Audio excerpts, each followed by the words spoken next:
The world is a strange planet, made of strange people, strange places, and strange events. These are the lists that expose the truth about the strangest things that happen here, on Earth, the strangest planet in the world. These are Miklists. The Wikipedias are both harsh and definitive in their explanations of psychic phenomena and persons, and begins with the etymology of the word itself. The word psychic is derived from the Greek word psychikos, of the mind or mental, and refers in part to the human mind or psyche. That is right, Mahanahan fans. According to multiple Wikipedias, if you think you have psychic powers, you are straight up mental. But are all psychics mental, as documentation indicates? While the possibility remains a possibility, it is an offensive one to those who still mourn the death of Miss Cleo, or can dial out the number to California psychics via muscle memory. With entire psychic networks out there, how can we tell which ones are the real, actual deal? Is it possible then to tell in any given circumstance how accurate a potential psychic may be by judging how incorrect they have been in the past, assessing improvement based on growth and accuracy? Yeah, probably. 5 psychic predictions that ended up being not correct. Number 5. Edgar Cayce. The Norwegian Wikipedia of the psychic arts describes Edgar Cayce as an American clairvoyant who claimed to channel from his higher self while asleep in a trance-like state. During his sessions, the Wikipedia says, Cayce would answer questions on a variety of subjects like healing, reincarnation, dreams, the afterlife, past lives, nutrition, Atlantis, and future events. In the years since, nearly 100% of these predictions have proven either non-demonstrable or demonstrably false, proving exactly how accurate he could potentially have been, and Cayce remains one of history's most well-known precognosticators. One of Cayce's least well-known predictions, likely because it was written on the back of a discarded napkin and left unpublished until decades after his death, concerned the discovery of the lost continent of Atlantis, something that he would expand on in later years. There will come a time when, beneath the waters of Bimini, it will be discovered that inside the city walls lies a first-of-its-kind establishment, a cafeteria that focuses on the speed of its services instead of the quality of its ingredients, and upon its gates will be displayed the arches of gold. While fast food has become quite the modern commodity and/or conundrum, the infamous Atlantean Burger King has yet to be located. Number 4. John Edward. According to website www.wikipedia.org, Johnny Reed Edwards, born June 10, 1953, is an American lawyer and former politician who served as a U.S. Senator from North Carolina, which is, I am realizing now, extraordinarily unrelated to our list because I have accidentally added an S to my search. So, according to website www.wikipedia.org, John Edward McGee Jr., born October 19, 1969, is an American television personality, author, and a self-proclaimed psychic medium.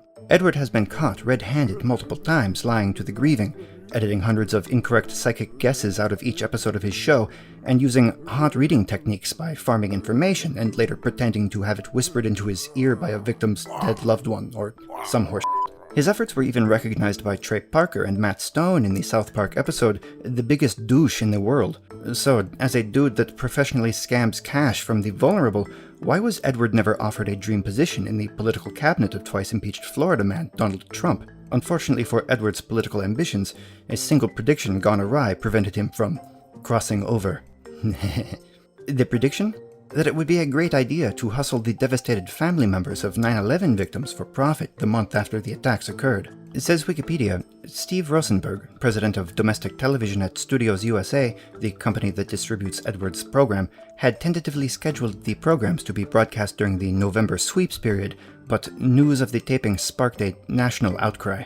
On an episode of Headline Prime hosted by professional Glenn Beck, which was somehow a show even crazier than the one in which a guy lies to people about talking to ghosts, Edward dismissed proving his abilities via a challenge set out by the amazing James Randi, asking simply, "Why would I allow myself to be tested by somebody who's got an adjective as a first name?"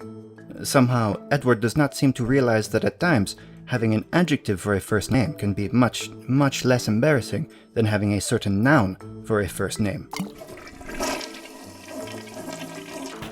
Number 3. Nostradamus.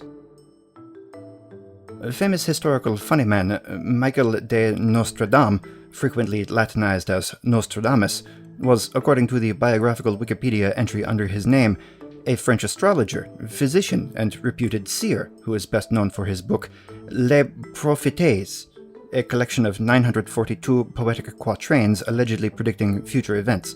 A physician by trade, Nostradamus turned away from medicine and toward the occult after losing his wife and 2 children to the plague which he had been working to cure. He began his occult journey by writing yearly almanacs predicting generalized events based on his knowledge of pop culture, but soon grew tired of things that could be proven true or false and moved onward to publish a book entitled Les Prophéties, or in English, Twilight, New Moon...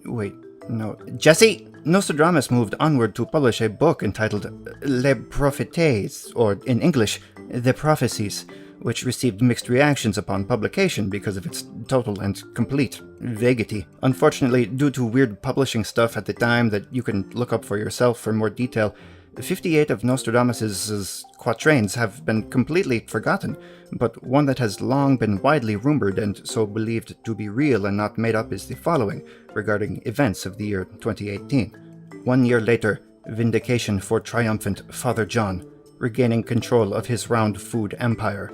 Everyone will totally and absolutely agree. This guy is not actually a dick at all. Number 2. Baba Vanga. Vangalia Pandeva Gushdarova, says the wiki entry for Baba Vanga, a Bulgarian mystic and herbalist, right before a whole bunch of Cyrillic lettering that I could not even begin to pretend to pronounce. Commonly known as Baba Vanga, or Grandmother Vanga in Bulgarian, was a Bulgarian mystic and herbalist. Holy crap, was that sentence the verbal equivalent of déjà vu? Anyway, even though Baba Vanga perished only 28 years ago, as opposed to during the 16th century, her case is extraordinarily similar to that of Nostradamus, mainly to the degree that absolutely no one can agree on what the respective seer may or may not have seen. Vanga, a blind seer, lost use of her eyes during, a tornado accident, but upon losing her vision, she gained her sight. Or, no, I don't know.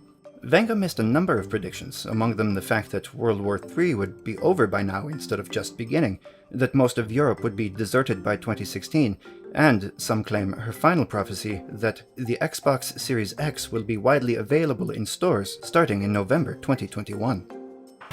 Number 1. The Oracle of Delphi. The mystical oracle of the Temple of Apollo at Delphi, Pythia, is generally accepted to have tripped balls on hallucinogenic fumes rising from spring waters beneath the temple, then, says at least one Wikipedia, spoke gibberish which priests interpreted as the enigmatic prophecies and turned them into poetic dactylic hexameters preserved in Greek literature.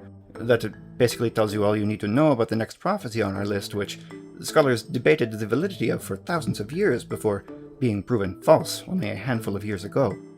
That racist Papa John guy is going to get his pizza chain back. Whoa, Miss Oracle. I would encourage you to stay in your own lane on this one. What strange predictions have you made that never actually came true, Mahanafans? Personally, I thought we would have maybe 1 million subscribers by now, but we are not even halfway yet.